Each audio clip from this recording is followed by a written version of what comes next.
Lažni Srbi i Kurtijevi Srbi. Taj deo analize predsjednika Srbije o trenutnim zbivanjima na Kosovu i Metohiji zauzele su i ovakve konstatacije. Da li zbog tenzičnog trenutka, da li zbog preemotivnog nastupa ili zbog jasnog i toliko puta oprobanog političkog recepta targetiranja onih koji drugačije misle, i nejedinstvo se usadilo i u ovaj trenutak. I šta stoji iza još jednog deljenja na podobne i nepodobne, i to među onima koji svoju bitku opstanka vode na terenu, a ne vode iz Beograda, i kolika može biti cena toga. O tome ću danas razgovarati sa Nemanjom Šarovićem, on je predsjednik pokreta Ljubav Vera Nada, a putem video veze danas nam se među nama uključuje i Branimir Stojanović. On je bivši gradonačelnik Gračanice. Dobar dan, gospodine Šaroviću, hvala što ste nam došli. Dobar dan, hvala na pozivu. Dobar dan i vama, gospodine Stojanoviću. Hvala mnogo što nam se uključujete u emisiju, i sa vama bih krenula, zato što me zanima kako ste vi doživeli taj trenutak. Evo, ja mogu i da pročitam šta je rečeno kada predsjednik kaže ovako: Kurti je pokazao da ne želi Srbe na Kosovu i Metohiji, priča o nekoj manjini Srba, za poslanika je hteo nekoga ko je 30 puta manje glasova dobio nego poslanici Srpske liste. Istakao je da se poslanici Srpske liste ne vraćaju u parlament, već sprečavaju Kurtijev pakleni plan koji je značio da, citiram, lažni Kurtijevi Srbi bi trebalo da priznaju da postoji kosovska vojska koja ne sme po rezoluciji 1244. Zanima me čemu ovo služi i da li je ovaj trenutak za koji se negde, rekla bih, svi slažu da je izuzetno osetljiv, trenutak da se prave dodatne podele? Pa ono što ja mislim da je važno da se sada kaže, to je da pre svega je napravljena jedna glupost sa tim ostavkama Srpske liste u parlamentu. Ako su mislili da je važno da se to kontroliše, onda nisu trebali na podnose ostavke da se pravi samo onaj cirkus koji se pravio. A ja jesam, da budem potpuno iskren, pristalica toga da se mandati osvoji na izborima.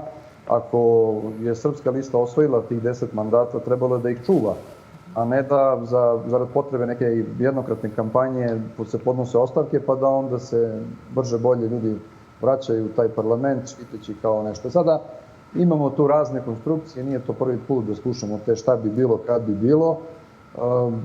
Mnogi od tih ljudi koji bi ušli nemaju kredibiliteta, to je sasvim sigurno. Broj glasova koji su dobili je irelevantan i zato bi bilo dobro da imamo ponovo izbore i da na nekim narednim izborima ponovo Srbi kažu šta misle. A šta su lažni Srbi? Jer ipak to sam vas pitala. Dakle, o kome se tu priča? O kome se govori? Ko su Kurtijevi Srbi? Priča o Srbima koji slušaju pristinu je završena kada je Srpska lista apsolutno preuzela sve ingerencije vlasti, i oni koji su nekada, a to nije tajna, da su postojali Srbi koji su radili u interesu Albanaca, partije koje su formirale albanske političke partije. Nekadašnji SLS je bio produkt PDK Hašima Tačija i to nije nikakva tajna. Nažalost, sada oni ljudi koji su vodili SLS danas su na rukovodećim mestima u Srpskoj listi, ali to je neka druga priča. Ono što je sasvim sigurno, nikada više među Srbima neće moći da se nametne bilo ko će pokušati da sprovodi interese Albanaca. To je jedna priča završena za sva vremena i sada podsjećanje i poistovećivanje sa tim vremenom nije realno. Ali ono što jeste važno da se desi, a to je da se ili promeni Srpska lista ili da se promeni iznutra, jer to je ono što je nama potrebno, ali s obzirom na to da postoje male šanse da se to desi kao što vidimo, jer nijedna kritika do sada nije urodila plodom, sasvim je jasno da će morati da se stvaraju nove političke alternative, da Srbi imaju pravo da kažu i ono što se ne poklapa sa onim što govori zvanično Rakić, Simić ili bilo ko drugi. Je li ima, gospodine Šaroviću, prostora za te druge glasove, ili ako govorite, a sa Kosova ste, ako govorite, a Srbin ste, jeli? Ako govorite van Srpske liste, ako govorite stvari koje se ne poklapaju sa porukama koje šalje Srpska lista, jeste li vi onda lažni Srbin? Pa ja kada se govori o lažnim Srbima, da li Kurtijevim, da li Tačijevim, da li Haradinajevim, ja pre svega prvo pomislim na Vučićeve Srbe. A to su upravo ovi Srbi iz Srpske liste koji su prethodnih 10 godina gradili šiptarske institucije i za to vreme bukvalno sahranili sve institucije koje su postojale. Ako govorimo konkretno o severu Kosova i Metohije, Do 2012. Albanci nisu mogli da pređu most. Oni nikada nisu ušli ni vojno, ni silom, niti su imali svoju policiju, niti su imali svoje tužilaštvo, nisu imali svoje sudove, nisu imali apsolutno ništa. Dakle, kao što je Srbija kontrolisala situaciju u Kraljevu, podjednako je kontrolisala i situaciju te 4 opštine na severu Kosova i Metohije. Sad, pokušaj da se Vučić prikaže kao neki patriota, ja mislim da su apsolutno apsurdni i da ovo što se danas dešava je zapravo kolaps politike koju je Vučić vodio punih 10 godina. On je građane Srbije ubeđivao kako na pregovorima u Briselu odnosi nekakve fenomenalne pobede. Jedan dan je 5-0, sutra dan je 7-0 i sada je to sve došlo na naplatu. On je predao sve što je mogao i poslednji, makar mali simbol državnosti Republike Srbije na Kosovu i Metohiji su te tablice. I mi smo videli juče od samog Vučića kako izgledaju ti pregovori. Dakle, on je rekao 10 predloga su mi dali, ja sam prihvatio sve, Kurti nije prihvatio ni jedan. I opet, iako nije bilo dogovora, opet se Vučić obavezao ovome Borelju da Srbija više neće... Jesu li te tablice u ovom momentu simboličko pitanje ili su važno pitanje? One su apsolutno važno pitanje. Još važnije pitanje su bile institucije poput sudova. Dakle, Srpska lista koja je do skoro pripadao i gospodin Stojanović, on je 14 godina bio perjanica Srpske liste, vi ste rekli bio je gradonačelnik Gračanice. Bio je, ali po sistemu Republike Kosovo.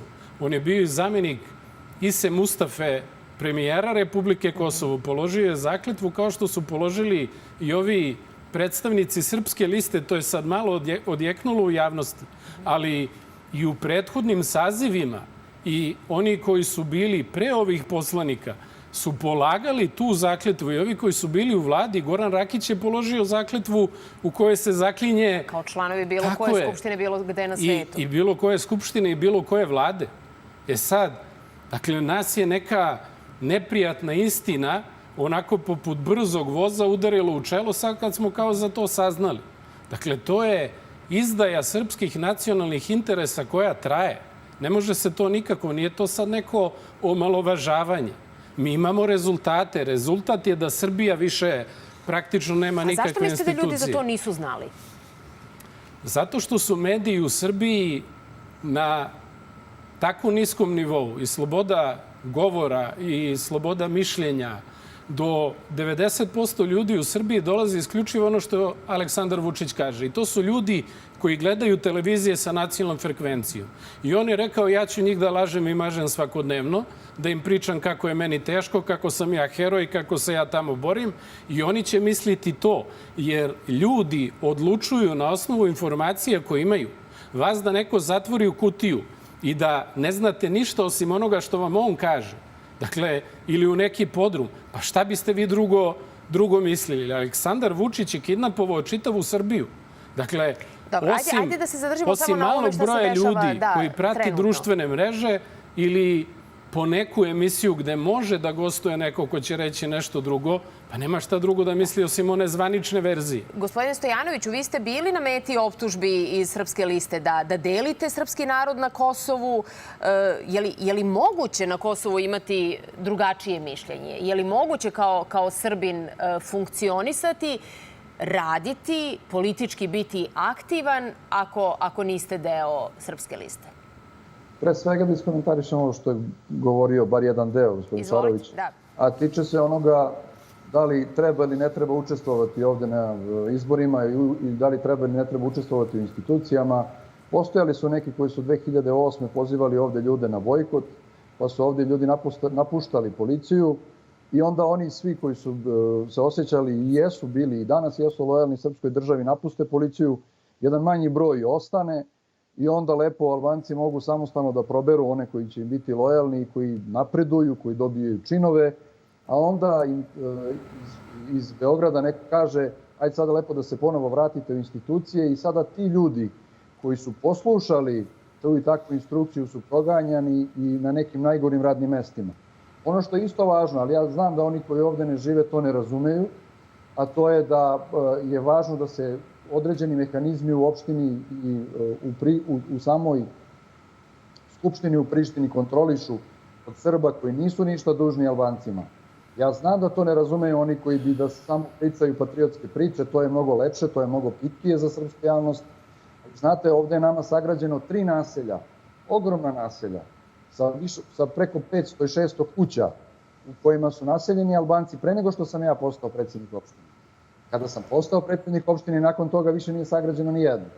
Ali to ne dotiče nekog kome je lako da kaže, izvinite, oni su tamo nešto uradili, potpisali ili uzeli neki papir na kojem piše nešto što se nijednom Srbinu nije svidelo. I lako je otud, samo da vam kažem još ovo, lako je otud držati lekcije, znate, 99. i 2000. godine je gorela moja kuća i 20 godina i dalje ne mogu da uđem u svoju kuću u Ajvali koja je srušena i spaljena. Neki koji nisu ni zanokticu raskrvarili, ni izgubili ni bilo šta, mogu lako da nam drže lekcije, ali to je lako, ali nije baš pametno. A šta zamerate, gospodine Stojanoviću? Za šta negde mislite da je najvažnije da se dešava na Kosovu i Metohiji, a da toga i ljudi i političari u ostatku Srbije nisu svesni? Pre svega, ne samo 20 godina, duže od 20 godina traje upravljanje Srbima na Kosovu i Metohiji, da nikada niko zaista nije ozbiljno saslušao šta ovi ljudi ovdje imaju da kažu.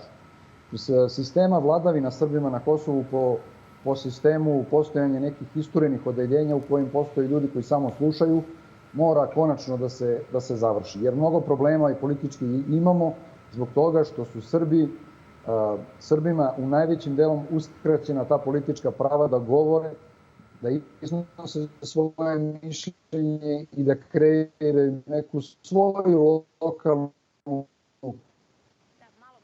vezu sa gospodinom Stojanovićem. Sačekat ćemo malo samo da se stabilizuje veza. Gospodine Stojanoviću, ne znam da me čujete, ali vas ne razumemo u ovom trenutku, loša nam je veza. Vidim, odmahujete. Sa čim se ne slažete ovde? Pa šta je ovde suština? Gospodin Stojanović nastupa kao neko ko je, valjda, čitav život bio opozicija. Suština je potpuno drugačija. On je 15 godina bio deo te srpske liste i deo te vlasti za koju sad kaže kako Srbe nije pitala ništa.